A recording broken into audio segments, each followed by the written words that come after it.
Bienvenidos a la clase introductoria de anatomía de la médula espinal y los nervios espinales. En esta clase veremos las generalidades de médula espinal, la conformación y distribución general de los nervios espinales, la irrigación y finalmente las capas de tejido conectivo que envuelven y protegen a estas células. Los objetivos de esta clase son describir la morfología externa e interna de la médula espinal y conocer cómo se constituye un nervio espinal, deduciendo el tipo de fibra según la región.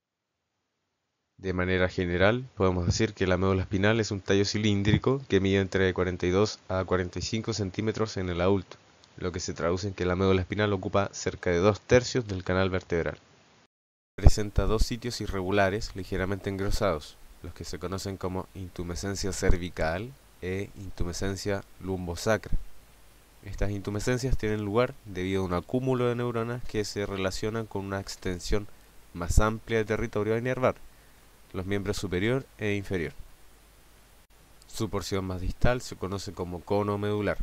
Si bien su posición varía entre las personas, se describe que normalmente se encuentra a nivel de la segunda vértebra lumbar o L2.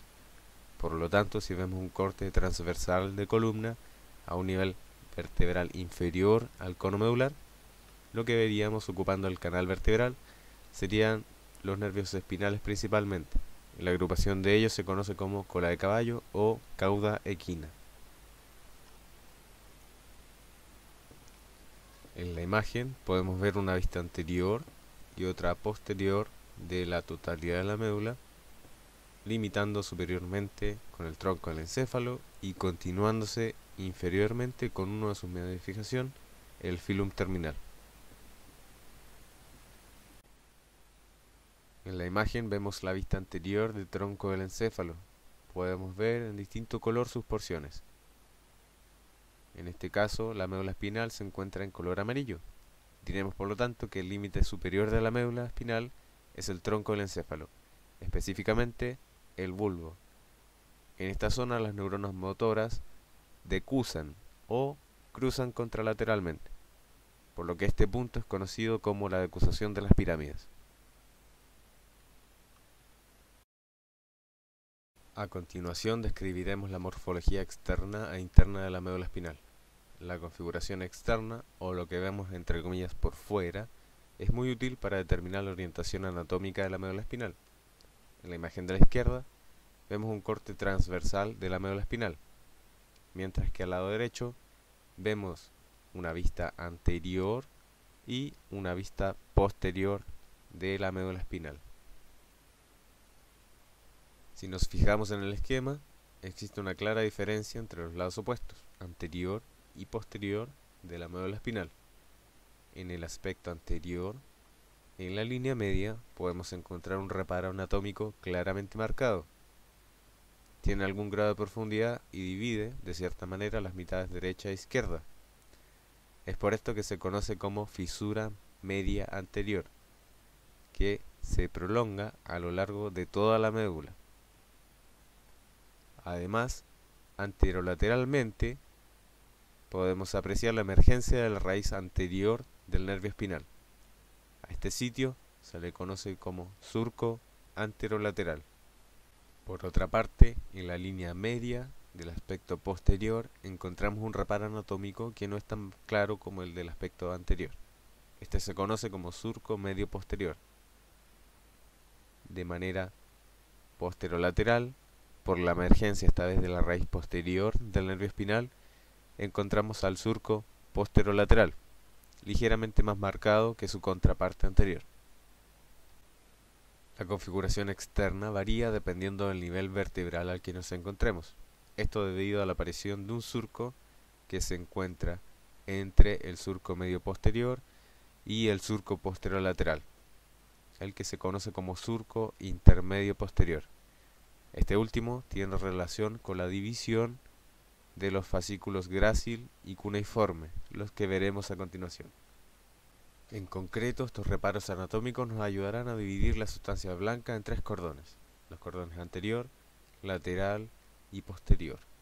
El cordón anterior está delimitado por la fisura media anterior y el surco anterolateral.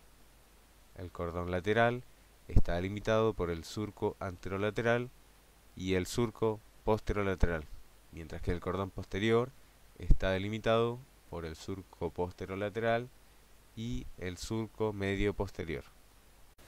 En cuanto a la configuración interna, en un corte transversal podemos ver que las neuronas se organizan en sustancia gris y sustancia blanca. La sustancia gris ocupa una posición central y es rodeada por sustancia blanca. Tiene forma de letra H y en ella se describen 3 cuernos por lado, uno anterior, uno lateral y uno posterior. Podemos mencionar como característica diferenciadora que el vértice del cuerno posterior es delgado y se acerca hacia el borde externo. En cambio, el cuerno anterior es más grueso y no se acerca hacia el borde externo. Es destacable que el cuerno lateral de la sustancia gris se encuentra presente solo en los niveles torácicos, además de L1 y L2. Por otra parte, y de manera más específica, podemos ver en la imagen de la derecha que en el cuerno anterior existe una aglomeración de cuerpos neuronales correspondientes a los cuerpos de las neuronas motoras alfa, quienes llevan el impulso al músculo esquelético para provocar su contracción. Con respecto a la sustancia blanca, esta es conformada por los axones de neuronas aferentes y eferentes representadas en color azul y rojo respectivamente. Como vemos en la imagen del lado derecho, en los distintos cortes transversales, la médula espinal no presenta la misma conformación.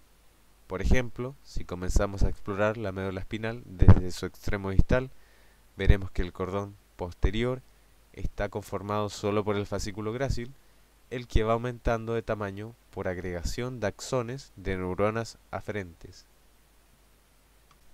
Con respecto a los nervios espinales, podemos decir que son 31 nervios pares y un nervio impar o nervio coxígeno. Estos reciben la misma denominación utilizada en las vértebras.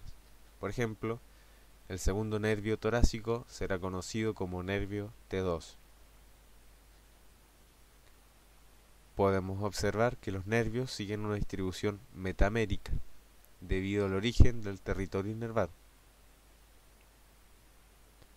Con respecto a la distribución por segmentos, existe un detalle a nivel cervical, ya que esta región está conformada por 7 vértebras, sin embargo, cuenta con 8 nervios. En el esquema del lado derecho, en una vista sagital de columna y de médula espinal, podemos ver que a nivel proximal, los nervios comienzan emergiendo por sobre el nivel de la vértebra, es decir, el nervio C1 emerge superior al cuerpo de la vértebra C1. Esta disposición se mantiene hasta el séptimo nervio cervical, por lo tanto, los nervios de niveles inferiores emergen inferiormente al cuerpo de la vértebra. De manera macroscópica, debemos señalar que el nervio se constituye una vez que las neuronas aferentes y eferentes se unen.